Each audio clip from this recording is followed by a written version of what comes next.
Los saludamos, amigas y amigos de 15 UCR, este medio televisivo universitario que se paga con los impuestos que tributan los habitantes de este país y la parte que el Ministerio de Hacienda logra conseguir en deuda, porque la primera parte no alcanza. Y volvemos a tener a Rodrigo González, ese alajuelense que posiblemente una tercera parte de su vida no la vivió, empieza a ser cierto que no la está viviendo en Alajuela, sino que la vive en Tokio, y es un exitoso graduado tanto de la UCR como de la Universidad Japonesa donde obtuvo el doctorado, y ahora está haciendo inteligencia económica alrededor tanto de las actividades en Japón como de las actividades, estoy seguro, si no lo está haciendo, tiene toda la visión en la cuenca del Pacífico, que dicen los que saben que el Pacífico es el ámbito del futuro. Ya yo estaré muerto en buena parte cuando muchas de esas cosas cristalicen, pero me da mucha alegría que jóvenes como Rodrigo estén contribuyendo y mirando.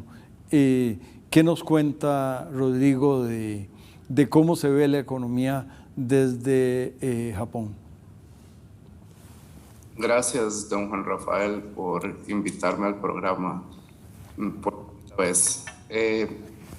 Japón, igual que el resto de la región Asia-Pacífico, se enfrenta a 3 problemas en 2022. El primer problema, igual que afecta a Costa Rica, que es un país importador de petróleo, es justo el precio de los combustibles a razón de la crisis en Europa.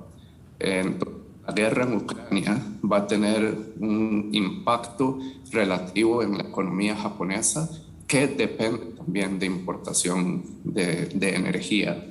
El segundo problema tiene que ver con las cadenas de producción en la región Asia-Pacífico, que es una región donde la actividad comercial es muy importante, y no solo por la guerra en Ucrania, sino la guerra comercial entre China y Estados Unidos y además la pandemia han causado una distorsión, una ruptura de la fluidez con que funcionaba la actividad comercial hasta pues un par de años atrás.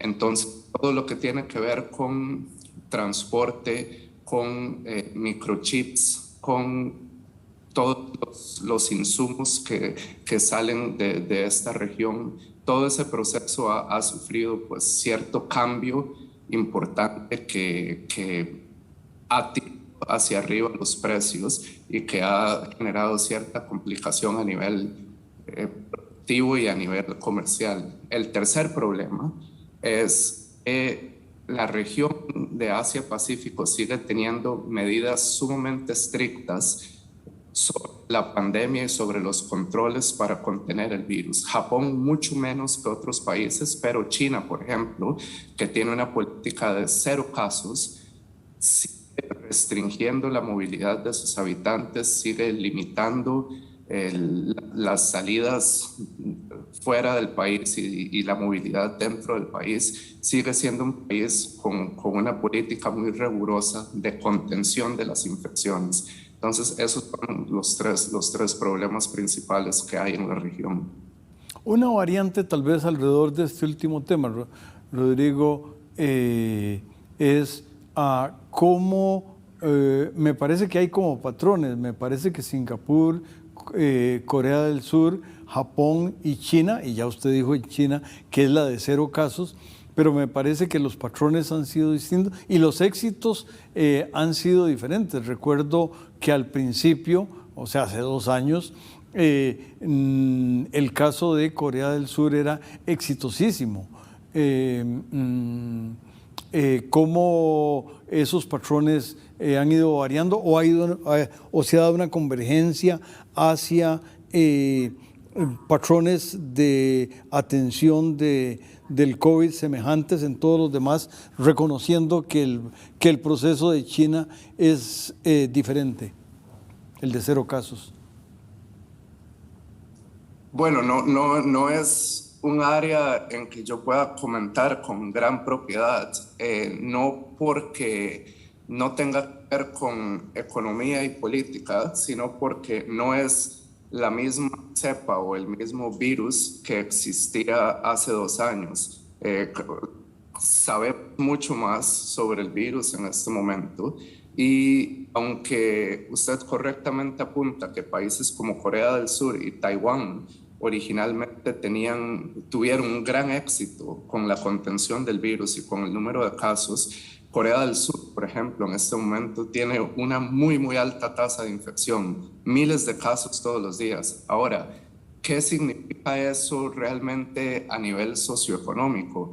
Probablemente no es tan grave siempre y cuando no sature las instalaciones de salud y no cause pues mayores problemas a la población, no se traduzca en más muertes o pues justamente en una gran ocupación de las instituciones de salud. Ahora, en Japón, los casos han ido disminuyendo recientemente, ya no hay restricciones pues en cuanto a de hecho nunca hubo restricciones en cuanto a la movilidad de la población. Restaurantes, bares, tiendas tenían que entrar a cierta hora. El uso de la mascarilla en Japón es casi total. Sin embargo, ese era el caso desde antes del COVID. Es un país donde la máscara se ha usado siempre. Pero viendo a su pregunta, sí hay diferencias considerables entre países como Corea del Sur y Japón y China. Ahora, hay una gran diferencia en el sistema político entre países democráticos como Japón y Corea del Sur y el régimen chino, donde no existe la posibilidad de pasar por encima a esta normativa de tratar de mantener en 0 el número de casos, que en mi opinión no lo van a poder hacer y en mi opinión no es una política correcta, porque pues igual que existe cualquier otro virus, que existe la gripe común y que existen pues otras variantes de coronavirus, política de tener en 0 casos, tarde o temprano China va a tener que aceptar que no es factible. Pasemos a la economía, Rodrigo, por favor. Claro, la economía en Japón, como lo discutimos la última vez, el principal problema económico para Japón sigue siendo la alta tasa de disminución poblacional. Hay 126 millones y medio de habitantes en este momento. Se estima que para el 2050 ese número va a haber bajado de 100 y es un problema que se ha traducido a otros países también. De hecho, Japón en la región no es el país que tiene la más baja tasa de natalidad. Si no me equivoco, es Corea del Sur, donde las personas tienen menos niños en promedio que en Japón. Y eso es un problema que existe en países desarrollados en general, que la población va inclinándose hacia una mayor edad promedio. Tiene otros problemas económicos, por ejemplo, si se compara con avances tecnológicos en la región, en especial la producción de semiconductores y de microchips. Es una industria donde Taiwán tiene liderazgo mundial, donde no es un tema solo de producción y de volumen, sino la capacidad de estos semiconductores que se encuentran en los productos de más alta tecnología en el mundo entero, en robótica, en automóviles eléctricos, en vehículos espaciales, en uso militar también. Todo esto, los semiconductores y los microchips más caros y más valiosos los produce Taiwán y Corea del Sur en menor proporción. Ahora, esto obviamente tiene una gran implicación cuando se piensa, por ejemplo, en Taiwán como un país independiente y la importancia de esa producción de alta tecnología para China, que pues ha declarado que tarde o temprano Taiwán se ha reintegrado a la China continental. Pero Japón es un país que se ha quedado atrás en la tecnología de semiconductores. Eso está empezando a cambiar. Hay gran presión del gobierno actual, del primer ministro Kishida, para aumentar esa producción de microchips. Hay esta empresa TSMC de Taiwán, una planta de producción en Kumamoto, que es una prefectura en la isla de Kyushu, al sur de Japón, para pues contribuir a alcanzar un nivel competitivo en tecnología que, por ejemplo, remontándonos a los 90, a principios de los 90, Japón era sin lugar a dudas la mayor potencia mundial en producción de semiconductores y de microchips. Eso con el tiempo fue pasando a otros países como en Corea del Sur. Otros problemas económicos. Vamos a pedirle al canal que nos invite a regresar. Muy bien.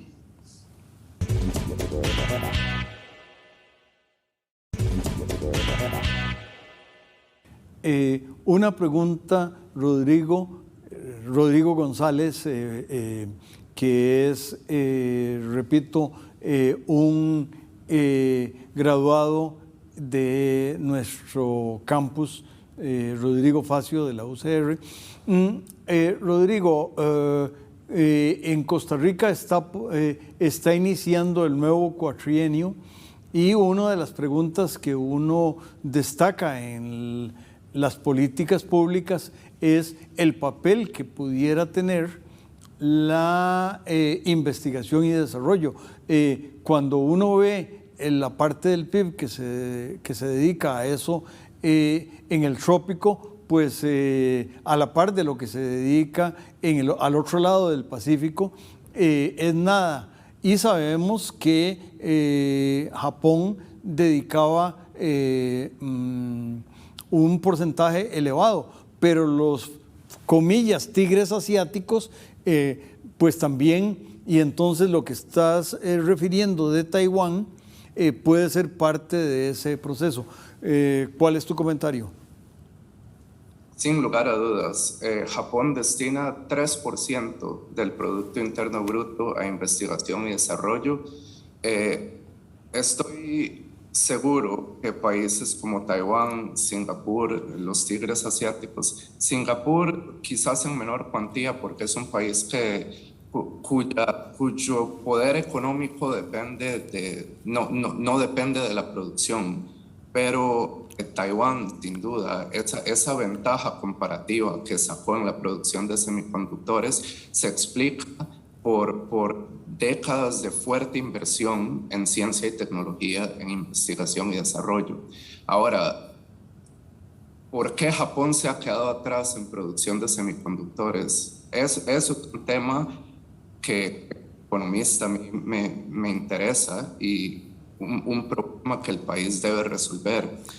Perdón, Rodrigo, voy a hacer una pequeña anotación. Cuando yo venía de Ciencias Económicas hacia el canal, pasando por uno de los estacionamientos, vi que vendían un automóvil Lyft, que fue el primer, hasta donde yo sé, que es de la Nissan, es el primer automóvil eléctrico que se produjo.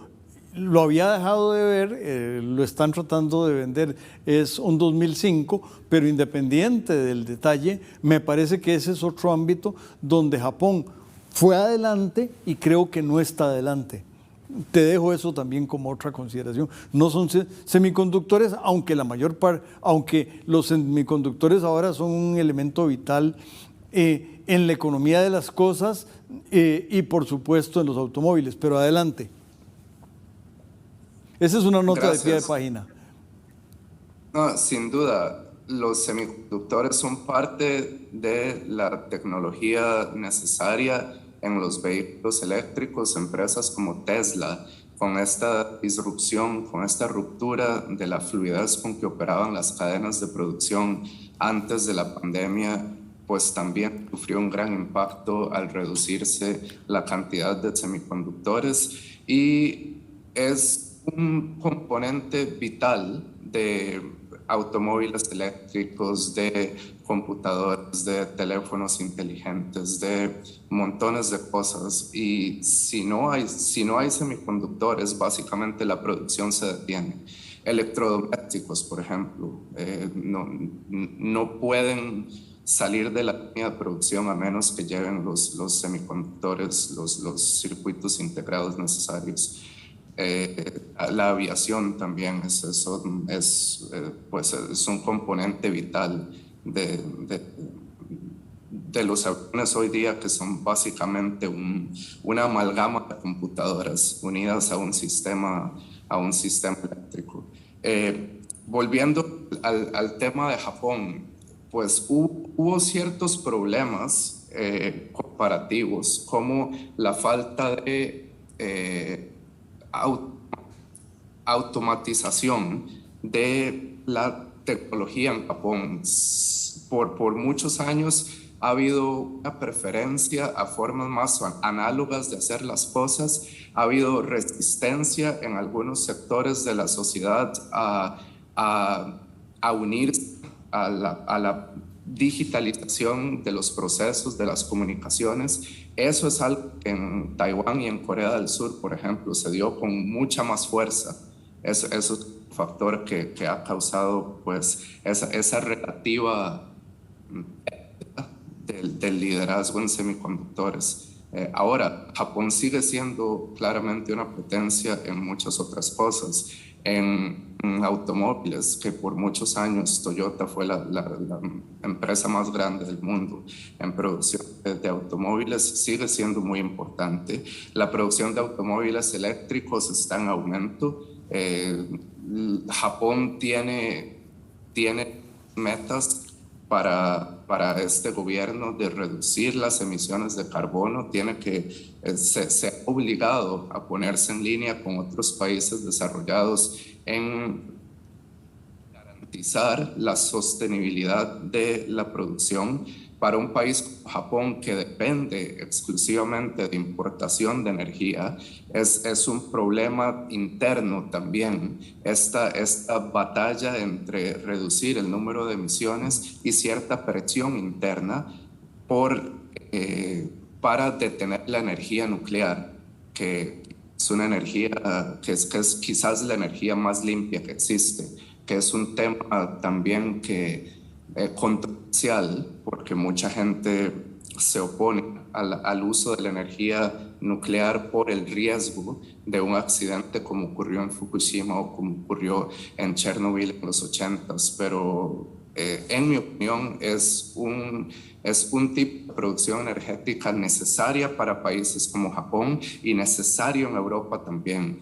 Por eso Costa Rica es un país sumamente afortunado por tener la capacidad de producir energía con sus propios ríos casi en su totalidad.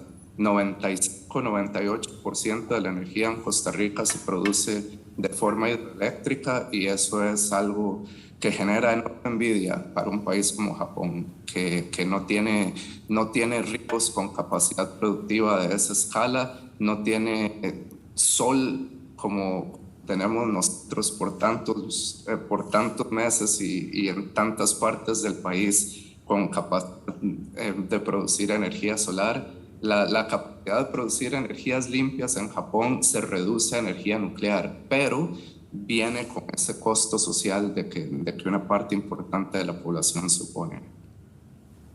Y aprovechando eso, recientemente estuve en la zona de Tilarán, Lago de Arenal, y entonces no solo todo eso que usted acaba de decir es correcto, sino que la enorme cantidad de aspas que dan vuelta, porque esa zona también donde se encuentran los vientos que vienen del Caribe con los que vienen del Pacífico, hay vientos enormes, y entonces hay otra fuente. Pero sí. Sin duda las energías limpias son el futuro de la producción energética en el mundo entero. El petróleo tiene sus días contados. Hay ciertas industrias que van a seguir dependiendo del petróleo.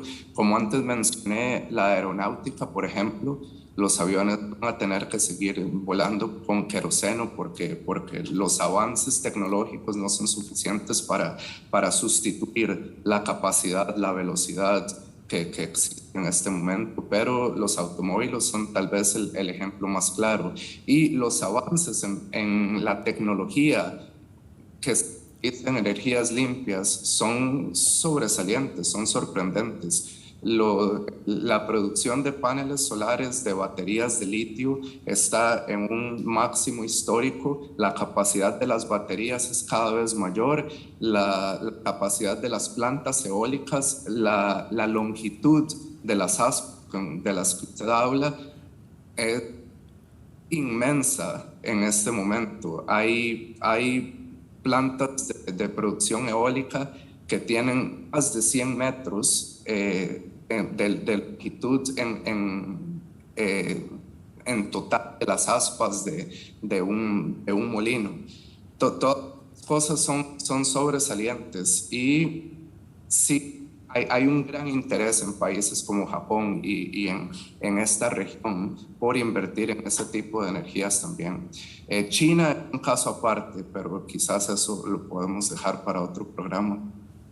Lo tenemos que dejar, nos quedan 2 minutos, Rodrigo, y por cierto, para hacer un comentario, una nota de pie de página a tu comentario, me parece que sí, que el petróleo en fertilizantes y en plásticos, y no importa que haya alguna reticencia con eso, la presencia de los derivados del petróleo en ambos campos es enorme, y aunque crezca, no va a decrecer demasiado, porque